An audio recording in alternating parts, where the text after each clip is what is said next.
Thank you. So I think you've heard already about some of the different immune treatments that are available for cancer and are now becoming available specifically for myeloma.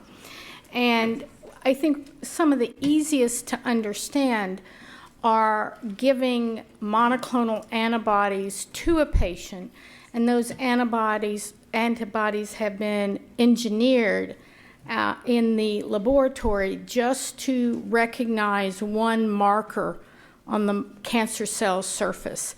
I think the whole idea of giving monoclonal antibodies to someone with a disease that makes monoclonal antibodies is a little counterintuitive, but I think when one delves into it, the monoclonal antibody made by the myeloma cell is really the tumor marker. It can cause harm in the disease, but most of the time we use it to monitor as a surrogate of how many bad cells are in the bone marrow. So it can go up or hopefully down. But you can take the same protein class of a molecule and make it where it sticks on almost whatever you want. So in this schematic, whoops, it's not what I wanted this one, sorry. So in this schematic, this is a myeloma cell, and it has all sorts of markers on its surface, and they're listed here. And in monoclonal antibody treatment, you infuse antibodies, which are shaped like a Y, and the infection, the virus, the bacteria, the cancer cell usually can stick on these two ends. So you can engineer an antibody potentially to stick on any of these surface markers. Now, just sticking on it or attaching to it doesn't necessarily kill the cell, but it marks it for destruction by all sorts of other arms of the immune system. Now, there is an exception to that. You can load a monoclonal antibody with a toxin that is then brought in proximity to the cell, and that toxin is delivered to the cell. You can do that with a radioactive particle. So you infuse this and it goes to one marker, and these markers, these surface markers that to which we develop monoclonal antibodies, ideally will not be on the outside of normal body cells.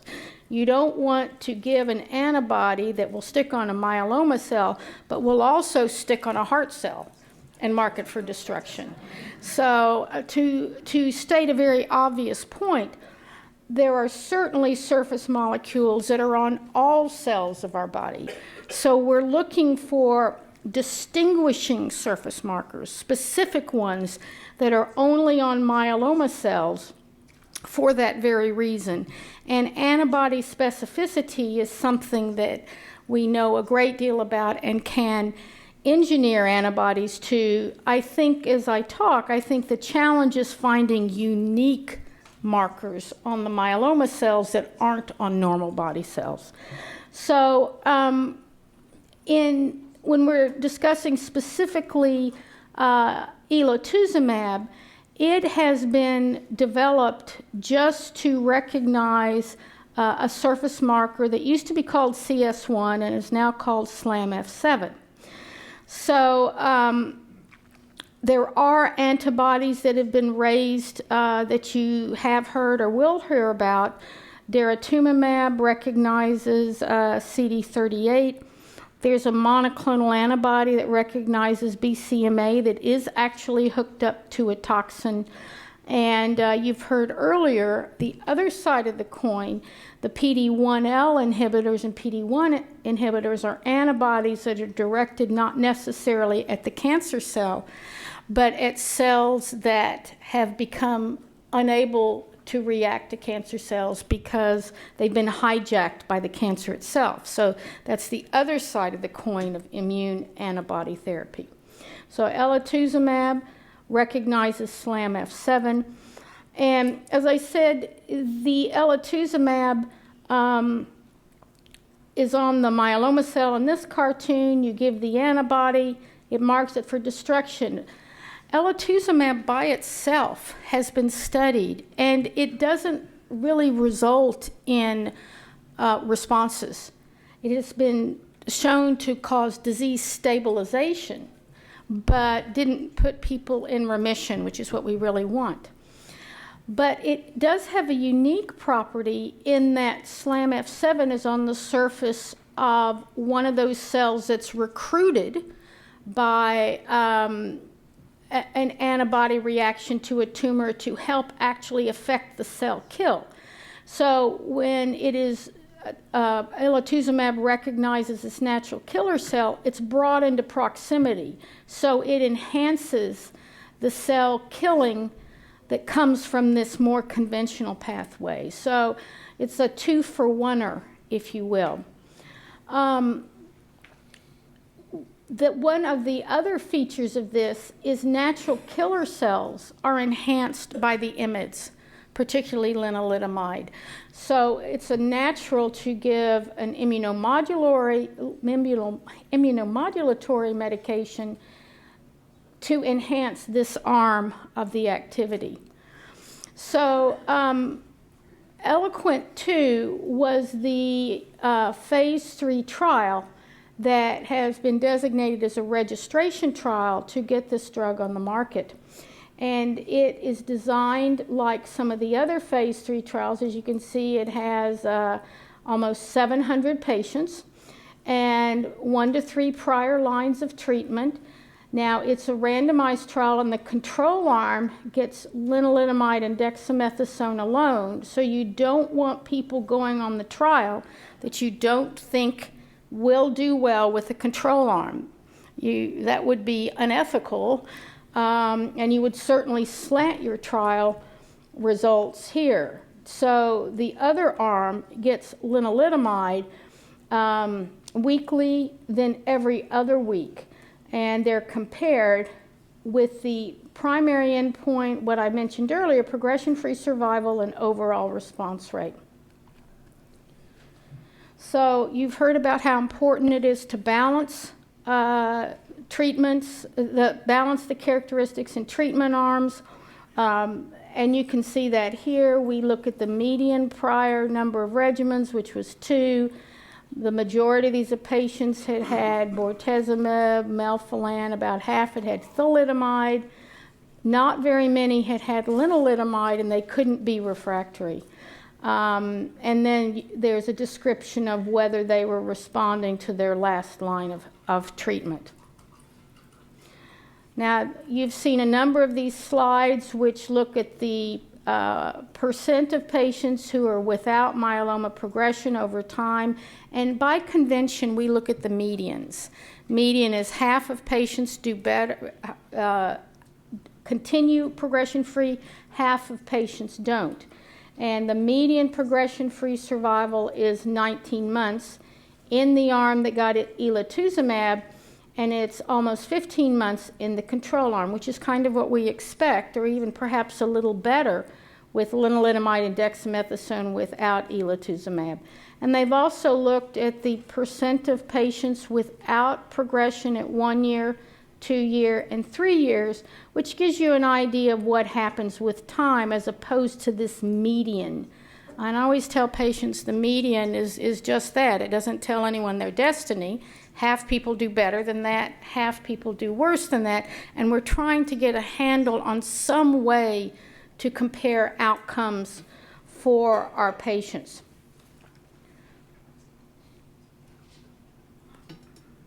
So you've also seen this. This is what's called a forest plot, and it's just a way to look at subgroups of patients and try to see if there were differences in outcome with the control arm, lenalidomide and dex, and the 3-drug arm. So there's a line here. Anything this side of the line means they did better with the control arm, lenalidomide and dex, and anything over here means they did better with elotuzumab added to that.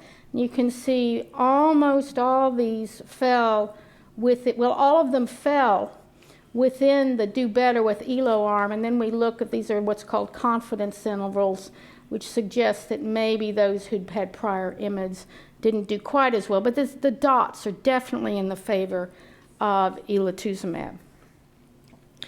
When we look at response rates, you can see here that it's 79% with the 3 drug compared to 66% with the lenalidomide and dex. And you can see the categories of response here.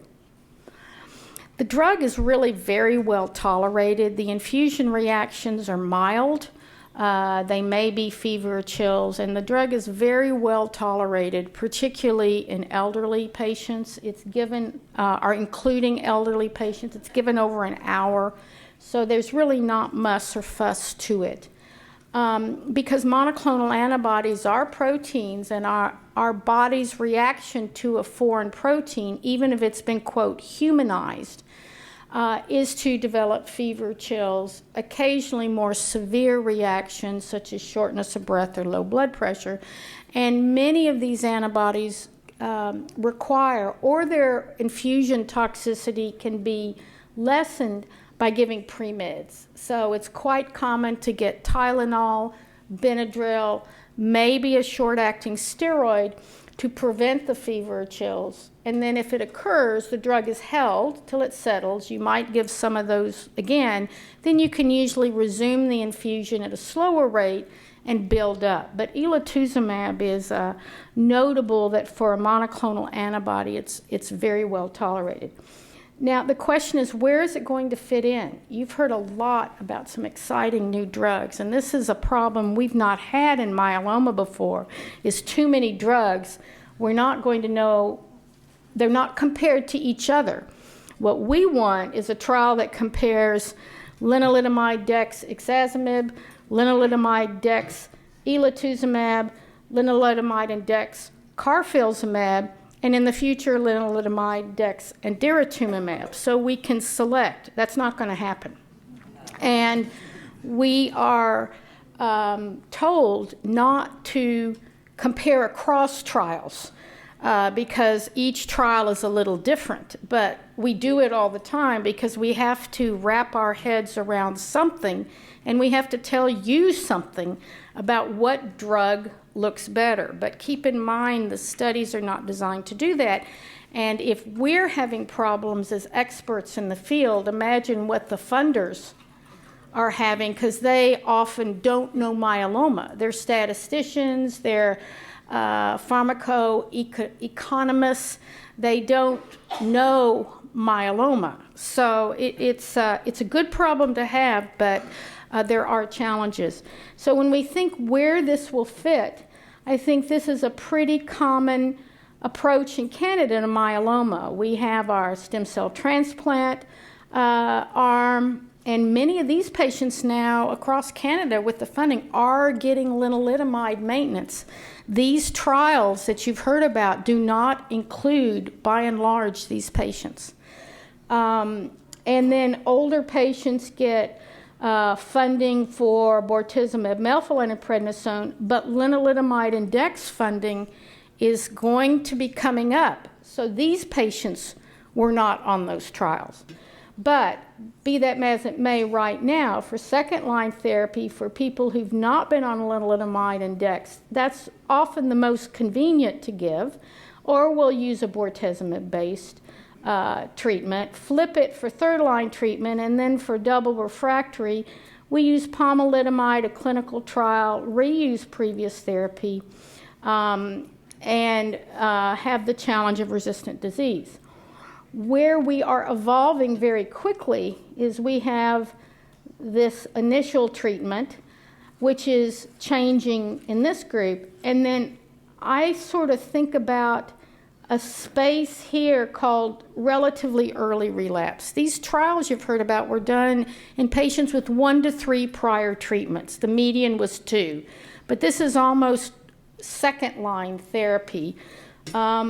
And you can use, based on what these studies have found, lenalidomide and dex plus elotuzumab I've just talked about, or carfilzomab, or ixazomib, and probably daratumumab are all better than lenalidomide and dex. So what are we to do? It's good to have choices, but I think you've also probably heard we are going to have to use, there's not going to be a one-size-fits-all, and we're going to have to use patient-related features, disease-related features, taking into account even convenience, closeness to a medical center. Carfilzomib is funded as 6 infusions per month. Ixazomib's a tablet. Elotuzumab is very easy to give, an hour. It's twice a month. And again, carfilzomab, which is highly effective as a 3-drug regimen, is 6 times a month. That's why we're so interested in our weekly carfilzomab MCRN trial, so we can Canadianize these treatments and make them, now that we know they work, make them better for our patients and make them more convenient, make them doable, because we want to be able to give them a long time and let people go to Florida and do the things that Canadian patients want to do at least 2 weeks in the winter, right? There's this next space, which is pomalidomide, which is being studied with all these agents too. So that's the next space. Daratumumab will initially be approved in this advanced relapse after proteasome inhibitors and IMiDs. But again, these drugs are going to be moved up to first-line treatment because they're studied in relapse, they work. They're going to be studied first-line. So there are other elotuzumab studies. Our center and others here participated in lenalidomide and dex versus lenalidomide, dex, and elo at diagnosis in older patients. Very well tolerated. That trial is still ongoing, which tells you the results are good because they haven't broken the trial yet. There's a trial that came out of the MMRC that's lenalidomide, bortezomib, dex, and elo in high-risk myeloma patients. So, and then there are a whole bunch of others that I have not listed. So I think immunotherapy is a reality, and elotuzumab is the first monoclonal antibody that's going to be used widely in myeloma, but others are following in succession. So I think we have to stay tuned and work with what is an increasingly complex and moving landscape of treatments, but I think we would rather have this problem than the problem of only 1 or 2 drugs like we did for several decades. So thank you very much.